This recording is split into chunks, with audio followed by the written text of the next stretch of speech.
বলে রাখি আজকের ভিডিও টপিক হচ্ছে মেজর ডালিম সহ বেশ কিছু গুরুত্বপূর্ণ কথা। বেশি কথা না বেরিয়ে আমি ভিডিওতে সরাসরি জাম্প করি। আপনারা জানেন সকলে যে বিষয়টা, যে গতকাল রাতে ইলিয়াস ভাই মেজর ডালিমকে নিয়ে একটি লাইভ স্ট্রিমিং করে, যা এমনিতেও একটি আলোচ্য বিষয়। আর তার থেকে বেশি আলোচ্য বিষয় হচ্ছে লাইভ স্ট্রিমে সর্বোচ্চ 8,50,000 প্লাস মানুষ একসাথে লাইভটি দেখতেছিল, যা বাংলাদেশের ইউটিউব ইতিহাসে রেকর্ড একটি বিষয়। এর পূর্বে বাংলা ইউটিউব ভাষাভাষীর কোনো ভিডিওতে এত পরিমাণে সরাসরি লাইভ স্ট্রিমিং হয়নি, যা একটা রেকর্ড আমাদের বাংলাদেশের জন্য নতুন একটা অর্জন। মেজর ডালিম গতকালকের প্রায় 2 ঘন্টার একটি ইন্টারভিউতে ইলিয়াস ভাইয়ের সাথে বেশ কিছু তথ্য শেয়ার করেছে, যা আমাদের সাথে এতদিন গোপন রেখেছিল স্বৈরাচার হাসিনা।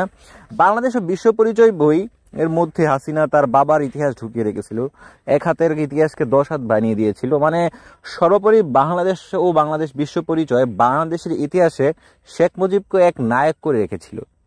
সে এক নায়ক ছিল না, সে ছিল এক খলনায়ক। নায়কের মধ্যে ছিল এক ভিলেন, সে একা নিজেই। তার নায়ক চরিত্রে একাই ভিলেনের কাজ করতেছে। বাংলাদেশের মানুষ তার ইতিহাস সম্পর্কে যখন জানলো গতকালের ভিডিও থেকে, তারপর থেকে আমার মনে হয় না, বিশেষ করে বাচ্চাদের কথা বলি, বাচ্চা নয় আমি আমার কথাই বলি, যেহেতু এখনকার বাচ্চাদের বই পরিবর্তন করে ফেলছে অন্তর্বর্তীকালীন সরকার। যখন আমি আসলে ক্লাস 6-এ শুরু হয় আমার, বা আমি যখন ক্লাস 6-এ পড়ি, তখনই তো বাংলাদেশ বিশ্ব পরিচয় লেখাপড়া শুরু হয়। এর আগেও ছিল, বাট তখন ইতিহাসগুলো আমরা এমনভাবে পড়তাম যে শেখ মুজিবই সব কিছু। আমরা ছোট্টবেলা 21শে ফেব্রুয়ারি শেখ মুজিবুরের গান, 16ই ডিসেম্বর, 7ই মার্চ, সব সময় শেখ মুজিবুরের গান। বই এত বাড়িয়ে বাড়িয়ে ইতিহাস লেখা যা কখনো আমরা কল্পনাও করতে পারি নাই, সেখানেও শেখ মুজিবুরের ইতিহাস। আসলে বাস্তবতা কি তা আমাদের সামনে আনা হয়নি। আর যখন আমরা আসলে এই বিষয় লেখাপড়া করতেছি, তখন ইন্টারনেটও ছিল না এতটা সহজলভ্য যে আমরা আসলে অন্যান্য বিষয় থেকে জানতে পারবো। এই যে স্বৈরাচার হাসিনাতে কিছু করার পর ওর আসলে পতনের মূল অস্ত্রটাই ছিল কি? ইন্টারনেট। ইন্টারনেট সহজলভ্য হয় কিন্তু মানুষ জানতে পারছে। আর বৈষম্য বিরোধী ছাত্র আন্দোলনের সময় ইন্টারনেট, ফেসবুক কিন্তু অনেক সাহায্য করছে। আমার মনে হয় যদি ইন্টারনেট, ফেসবুক নাই থাকতো, মনে করেন, বা এই ঘটনাটা এখন থেকে 10 বছর আগে, 12 বছরের প্রয়োজন নেই, যদি 10 বছর আগেও ঘটতো, তাহলে এই স্বাধীনতা কখনোই অর্জিত হতো না, আমি গ্যারান্টি দিয়ে বলতে পারি।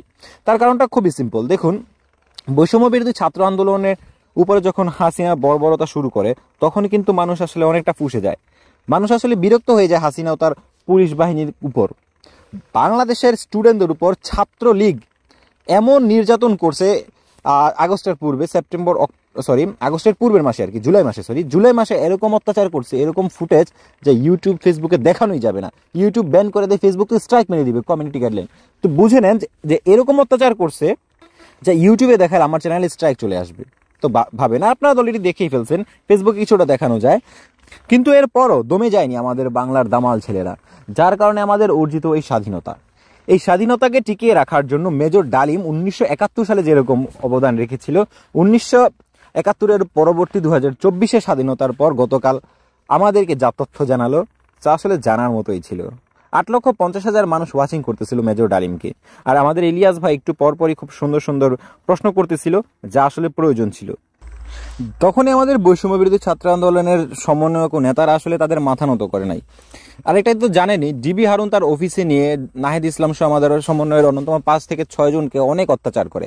নাহিদ ভাইয়ের অনেকটা পিকচার আসলে ফেসবুকে কয়েকদিন আগে পর্যন্ত ঘোরাঘুরি করছে, যে ওনার বাম পায়ের উরুতে এরকম মারা হয়েছে যে সম্পূর্ণ লাল হয়ে গিয়েছিল। ওনাদের এরকম অত্যাচার করার পরই ডিবি হারুনের ভাতের হোটেল থেকে একটি প্রচারণা চালানো হয়, ওদের সামনে একটি লিফলেট দেওয়া হয় যে আমরা আসলে পদত্যাগ করছি, আমরা আসলে আর করব না, যা হচ্ছে চলুক। মানে বৈষম্য বিরোধী ছাত্র আন্দোলনের যেই ইচ্ছা ছিল ছাত্রদের, যেই চাহিদাটা বা যে চাওয়াটা ছিল, তারা নাকি তা প্রত্যাখ্যান করে দিল। কিন্তু আসলে কি হলো, যখনই বাংলাদেশের ছাত্র জনতা ও সাধারণ মানুষ রাস্তায় নেমে আসলো, তখন কিন্তু হাসিনা পার পেল না, এবং তারা কিন্তু আবারও জোরে সোরে তাদের আন্দোলন চালিয়ে যেতে লাগলো। আচ্ছা, বর্তমানে প্রফেসর ইউনূস সাহেবের বেশ কিছু বিষয় নিয়ে অনেকেই অনেক রকমের মন্তব্য করেন। তার মধ্যে সব থেকে কমন একটা মন্তব্য হচ্ছে যে উনি নতুন করে এবার ট্যাক্স লাগালেন কেন? আরে কিছুদিন পূর্বে কিন্তু উনি গুরুত্বপূর্ণ জিনিসের ট্যাক্সটা ছাড় দিয়েছে। চাল, সাধারণ মানুষের খাবার, গরিব মানুষের খাবার, সর্বোপরি সব মানুষের খাবার বলতে চাল থাকবেই। তো উনি চালে কিন্তু ট্যাক্স ছাড় দিয়ে দিয়েছে। যদিও এখনো চালের বাজারে কোনো প্রভাব পড়ে নাই, বাট খুব দ্রুতই পড়বে। আসলে কেন পড়ে নাই সেটা আমরা জানি, আমি এ বিষয়ের আগে ভিডিওতে একটু কথা বলেছি। স্বাধীনতার পর থেকে এখন পর্যন্ত বাংলাদেশের পার্বত্য চট্টগ্রাম কখনোই শান্ত থাকতে পারে নাই। 1971 সালের পর থেকে এখনো পর্যন্ত চাকমা উপজাতিরা পার্বত্য চট্টগ্রামকে নিজেদের বলে দাবি করে আসতেছিল, আর এদেরকে পেছন দিক দিয়ে সব থেকে বেশি সাহায্য করতেছিল ভারতীয় দালালেরা। আর পার্বত্য চট্টগ্রামে 4 লক্ষ জনসংখ্যা নিয়ে সব থেকে বড় নৃত্যগোষ্ঠী বা জনসংখ্যার দিক দিয়ে সবচেয়ে বেশি দাবি করা হচ্ছে চাকমারা। চাকমারা আসলে কোন দেশি? এক কথায় বলতে গেলে চাকমার এক কথায় আমাদের দেশে অনুপ্রবেশকারী। 1600 শতকে যখন মায়ানমারের জাতিগত বিদ্বেষ শুরু হয়, তখন তারা প্রাণ বাঁচাতে বাংলাদেশে এসে আশ্রয় গ্রহণ করে, আর এরপর থেকেই তারা বাংলাদেশে বসবাস শুরু করে। সময়ের পরিক্রমায় বাংলাদেশ স্বাধীন হয়, এরপর থেকে ওরা আসলে পাহাড়েই থাকা শুরু করে। কিছু হিসাব আপনাদেরকে দিয়ে রাখি। এক কথায় বলতে গেলে পাহাড়ি অঞ্চল বা পার্বত্য চট্টগ্রামের কথা যদি বলি, সেখানে 50% রয়েছে বাঙালি সদস্য, সেটা 50 থেকে কিছুটা বেশি রয়েছে, এবং বাকি 50% বিভিন্ন নৃত্য জাতিগোষ্ঠী রয়েছে, এবং তার মধ্যে সব থেকে বেশি যারা রয়েছে তারা হচ্ছে চাকমা সম্প্রদায়।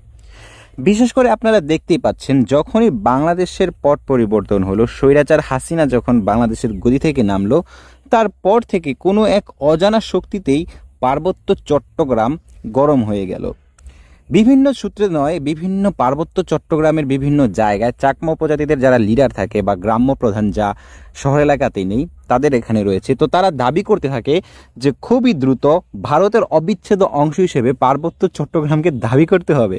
এক কথায় বলতে গেলে ওদের এই কথা শুনলে হাসি চলে আসে।